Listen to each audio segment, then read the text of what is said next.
নমস্কার। সন্ধ্যের আড্ডার বিশেষ নিবেদন অলৌকিকের 18তম পর্বে আপনাদের সকলকে স্বাগত জানাই। আজ আমরা পাঠ করব রোজমেরি টেম্পললির লেখা আগুনের কবলে। রোজমেরি টেম্পললি 20 মার্চ 1920 সালে ইংল্যান্ডে জন্ম। ওনার 60-এর ওপরেরও বেশি ভৌতিক উপন্যাস প্রকাশিত হয়েছে। ওনার বিখ্যাত কিছু গল্প হল Egyptian woman, Phantom husband, man with the beard ইত্যাদি। আজকের গল্পটি অনুবাদ করেছেন পার্থ দে। আজকের গল্পে মিসেস স্যালেনরের চরিত্রে আওয়াজ দেওয়ার জন্য পূর্বিতাকে অসংখ্য ধন্যবাদ। তাহলে শুরু হতে চলেছে আজকের গল্প।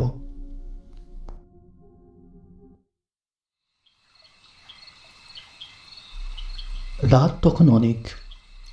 বন্ধুর বাড়ি থেকে বেরিয়ে এসে বাড়ি ফেরার শেষ বাসটা আমার চোখের সামনে দিয়ে চলে যেতে দেখলাম। কিছুই করার নেই।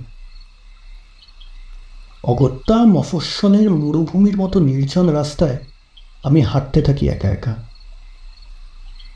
সারি সারি ওয়্যারহাউস আর কিছু পরিত্যক্ত বিল্ডিংয়ের পাশ দিয়ে হাঁটতে গিয়ে হঠাৎ সেখানে আগুন লেগে গেল। মুহূর্তে আগুনের লেলিহান শিখা আর ধোঁয়া সাপের মতো কুণ্ডলি পাকিয়ে আকাশে উঠতে শুরু করল। একটা ওয়্যারহাউস হঠাৎ ভেঙে পড়ল আগুনে। দ্রুত ধোঁয়া ছড়িয়ে পড়তে থাকলো চারপাশে। একটা নিষ্ঠুর খেলার চমৎকারিত্বে আকাশ বাতাস মুখরিত। তখন আমার চোখের সামনে ভেসে উঠল আগুনের ঝলকানি, দগ্ধ জিনিসে ভেঙে পড়ার শব্দ, আর এই সব ছাপিয়ে ভয়ার্ত চিৎকারে জায়গাটা একটা অসহায়তার মূর্ত প্রতীক হয়ে উঠল। শব্দটা ভয়ঙ্কর, বিভৎস ও অবাস্তব।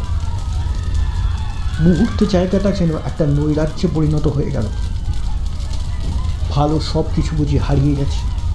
একটা অশুভ শক্তি একটু একটু করে জেঁকে বসেছে। জীবন সংগ্রামে পরাজিত মানুষ এখানে বড় অসহায়।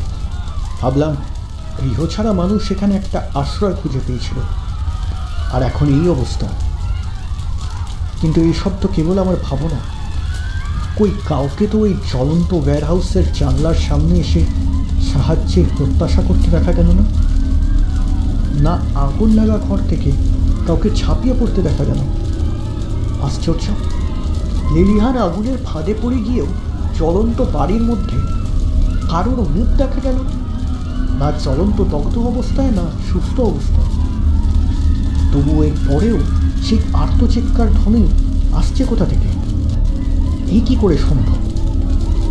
আগুন লাগা বাড়ি থেকে আর্তচিৎকার হচ্ছে, অথচ সেই বাড়ি থেকে বেরিয়ে আসার চেষ্টা করছে না কেউ। কি রহস্যের পেছনে কে জানে?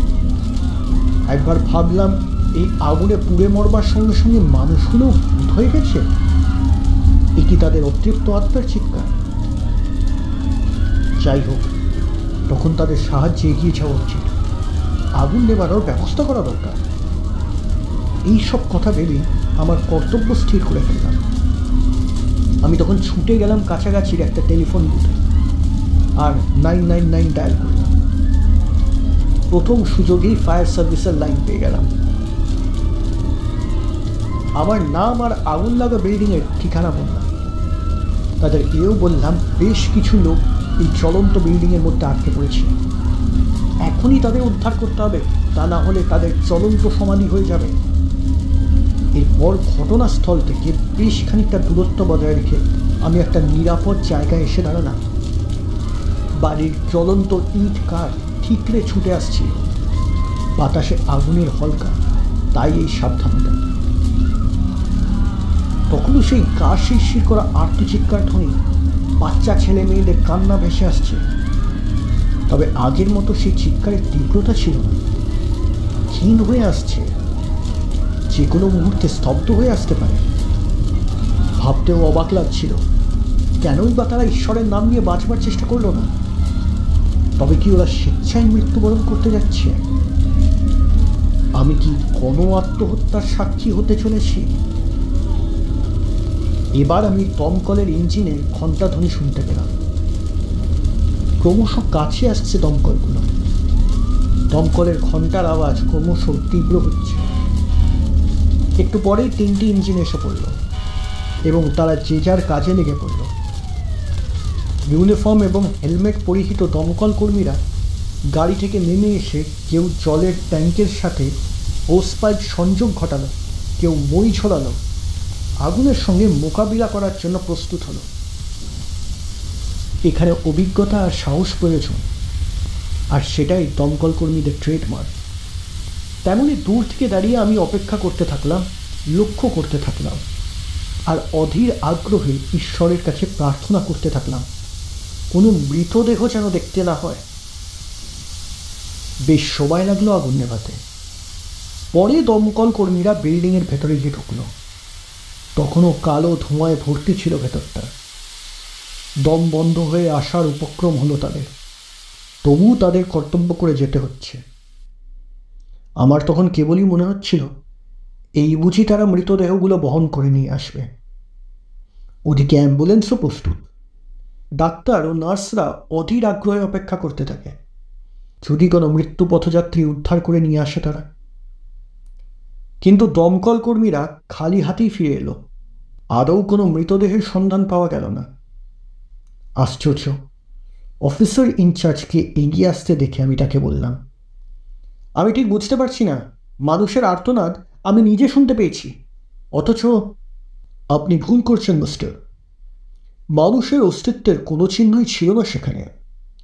প্রচুর দগ্ধ পোশাক পাওয়া গেছে সেখানে, কিন্তু অবশ্যই কোনো লোক ছিল না। ঈশ্বরকে ধন্যবাদ জানান।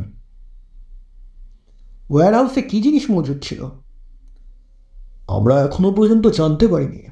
আমরা বাড়ির মালিকের খোঁজ পেয়েছি, আর ফোনে সে বলেছে এই বিল্ডিংটা মিসেস স্যালেনোর নামে এক মহিলার, কিন্তু বাড়িটা কী জন্য সে নিয়েছিল বলেনি। যাই হোক, সেই মহিলার সঙ্গে যোগাযোগ করার ব্যবস্থা করছে সে। ভদ্রমহিলা সেখানে যা কিছুই রাখুক না কেন, সে সবই এখন খরচার খাতায়। আচ্ছা, আগুন কি করে লাগলো বলে মনে হয় আপনার? তদন্ত না করা পর্যন্ত এখনো কিছু বলা যাচ্ছে। সম্ভবত বিদ্যুৎ গোলযোগের দরুন আগুন লেগে থাকতে পারে, অর্থাৎ শর্ট সার্কিটের ফলে। এখনো এই পুরনো বিল্ডিংয়ে এটাই মূল কারণ হতে পারে। আর তারপরেই একটা গাড়ি এসে দাঁড়ালো সেখানে।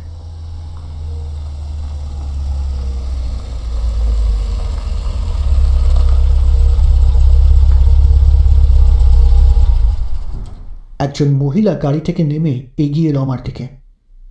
মধ্যবয়স্কা সে, পাতলা রোগাটে চেহারা, ঘন কালো চুল, আর তার মুখটা ফ্যাকাশে সাদা। ভীত সন্ত্রস্ত, ভূত দেখে ভয় পাওয়ার মতো। আমি আমি মিসেস স্যালোনার। ম্যাডাম, আমাদের আশঙ্কা আমরা বোধহয় কোনো কিছুই রক্ষা করতে পারিনি, বলল ওই অফিসারটি। বাড়ির সব জিনিসপত্র এখন ধ্বংসপ্রাপ্ত। আমরা আমাদের সাধ্যমতো কাজ করেছি। ওই ছেলেটি খবর দেওয়া মাত্রই আমরা এখানে ছুটে এসেছি। আমার দিকে ইঙ্গিত করে বলল সে। আপনি আগুন লাগতে দেখেছেন? কি হয়েছিল বলুন না। আমি তখন ঘটনাটা সংক্ষেপে তাকে বললাম।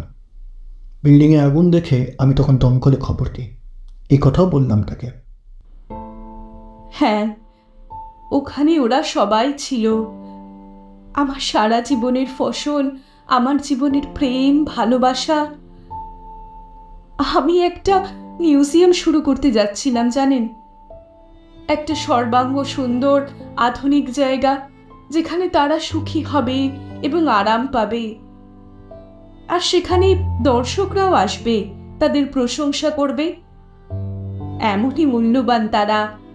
কিছু কিছু তো খুবই পুরনো।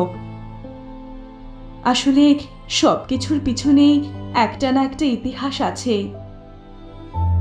কিন্তু কি ভয়ঙ্কর, কি নিষ্ঠুর ভাবেই না তাদের চলে যেতে হলো। তারা তারা কারা? মানে আমি জানতে চাই, ওরা কারা? হ্যাঁ, পাঞ্চ আর জুডি পুতুল, ভেন্ট্রিলোকুইস্টের পুতুল, যে পুতুলের মুখে মানুষের কথা বলাতে পারে, পুতুলের চোখে জল ঝরাতে পারে, পুতুলের মধ্যে দিয়ে তাদের সুখ দুঃখের প্রকাশ ঘটাতে পারে। এ ধরনের অনেক অনেক পুতুল ছিল সেখানে। সারা বিশ্ব থেকে এইসব পুতুল আমি সংগ্রহ করে এনেছিলাম। প্রতিটি পুতুল ছিল আমার ভীষণ প্রিয়। আমি তাদের সবাইকে ভালোবাসতাম। ওরা ওরা আমার সন্তান সম ছিল। শান্ত হন ম্যাডাম, নরম গলায় অফিসার বলল। আমি জানি অবশ্যই এটা একটা ভয়ঙ্কর আঘাত আপনার কাছে, কিন্তু সেগুলো তো নেহাতি পুতুল ছিল। এটা এমন নয় যে ওদের মধ্যে কোনো রকম অনুভূতি ছিল। আপনি আপনি কি করে জানলেন? মিসেস স্যালনর চিৎকার করে উঠলেন। আমি তাড়াতাড়ি সরে গেলাম সেখান থেকে। আমার আশঙ্কা সে আবার আমাকে প্রশ্ন করতে শুরু করে। আমি তাকে বলতে পারবো না আমি তার সন্তানদের আর্তচিৎকার শুনতে পেয়েছিলাম।